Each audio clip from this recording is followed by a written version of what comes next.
Welcome to நலம் தானா viewers. இன்னைக்கு பாசிப்பருப்பு பூரி செய்ய போகிறோம்.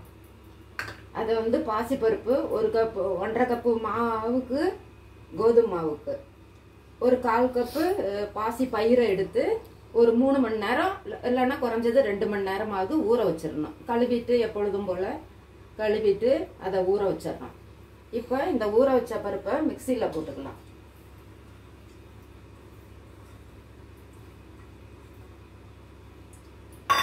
இந்த பருப்போட கொஞ்சம் இது இஞ்சி, ஒரு பச்சை மிளகாய், 2 பல் பூண்டு, ஒரு 2 சின்ன வெங்காயம், ஜீரகம் 1 ஸ்பூன், சின்ன ஸ்பூன், பெரிய டேபிள் ஸ்பூன் கிடையாது.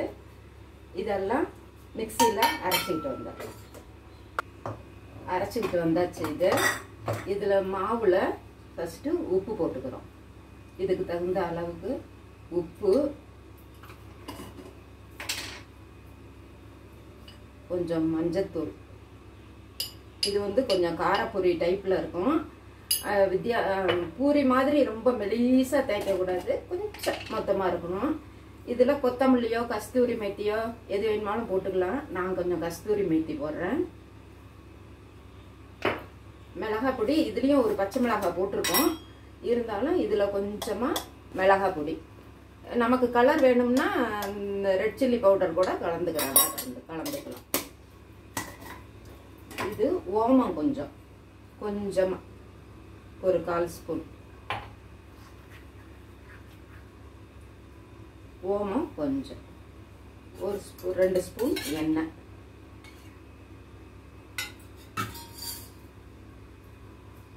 இதெல்லாம் நல்லா கலந்துக்கிட்டு இந்த மாவில் இந்த பாசிப்பருப்பு, பூண்டு, மிளகாய், பச்சை மிளகாய், ஜீரகம் இதெல்லாம் அரைச்சதை இதில் கலந்து பிசைஞ்சுக்கணும்.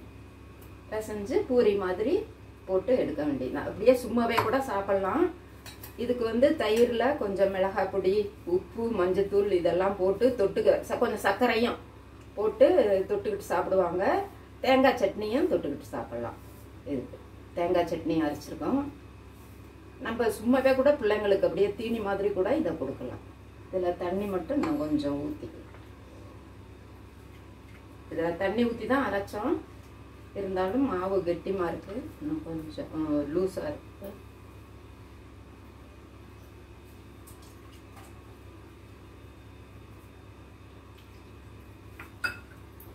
நல்லா பூரிக்கு இப்போ செய்கிறாப்பிலையே தான், அதை விட கொஞ்சம் மட்டும் இலக்கமாக. ஒரு சிலர் சாதாரணமாக கொஞ்சம் இலக்கமாக தான் பிசைவாங்க. ஒரு சிலர் எண்ணெய் குடிக்காமல் இருக்கிறதுக்காக கெட்டிமாக பிசைவோம் நம்ம.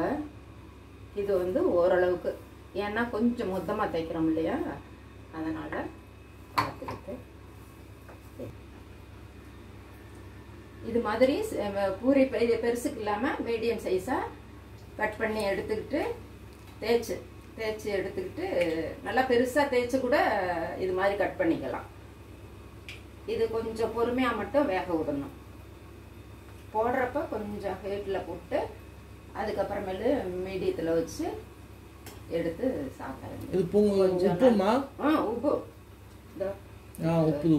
வேணும், கொஞ்சம் உள்ளவும் வேகணும். பருப்பு போட்டிருக்கோம். ஆனால் பசிப்பருப்பு கூசுமரி மாதிரி சும்மா சாப்பிடக்கூடிய பொருள் தான். இருந்தாலும் இதில் போட்டு வேக வச்சு சாப்பிடணும். கொஞ்சம் லைட் ப்ரௌனாக வந்தோன்னு வெயிட் பண்ணு.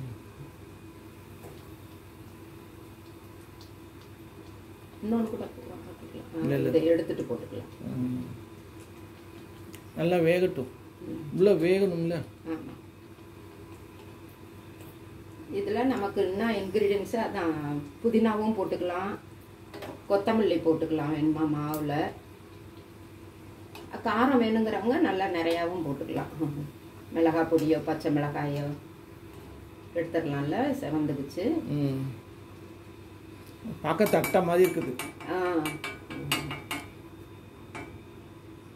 பூரி பாசிப்பருப்பு காரைக்குடி பூரியா? பாசிப்பருப்பு காரப்பூரி. காரைக்குடி இல்லை, மகாராஷ்டிரியன்.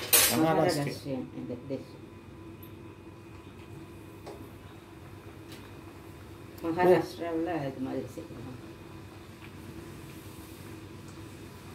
உப்பு சின்னதாகும்.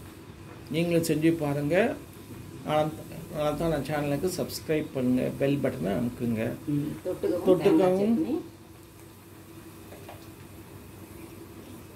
தொட்டுக்க வந்து தேங்காய் சட்னி, கருணக்கிழங்கு தாளிதம் பண்ணியிருக்குது. பூரி மசால் மாதிரி கருணக்கிழங்குல இது செஞ்சுருக்கிறது. ரொம்ப டேஸ்டியாக இருக்கும். பாருங்க, நல்லா உப்பி பூரி மாதிரி வந்திருக்கு பாருங்க.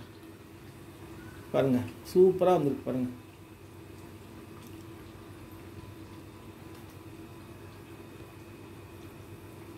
நீங்களும் செஞ்சு பார்த்து சாப்பிடுங்க, குழந்தைங்களுக்கும் பிடிக்கும். டிஃபன் ஸ்கூலுக்கு கூட டிஃபன் பாக்ஸ் ஐட்டமாக இதை வைக்கலாம், நல்லாயிருக்கும், ஹெல்த்தியானதும் வேறு. நீங்களும் செஞ்சு பாருங்கள். வேறு ஒரு வீடியோவில் பார்க்கலாம். தேங்க்யூ.